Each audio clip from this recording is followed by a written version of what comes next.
Sunday the 6th of June 2009. Barrels are full. There I am,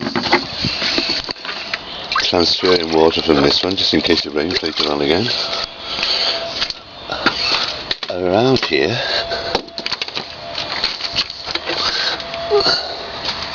like this,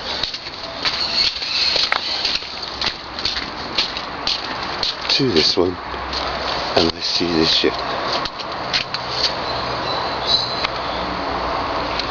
Don't tell me, Chief Constable Rodney Berman, that wasn't done by an arsehole up there. Don't tell me it wasn't.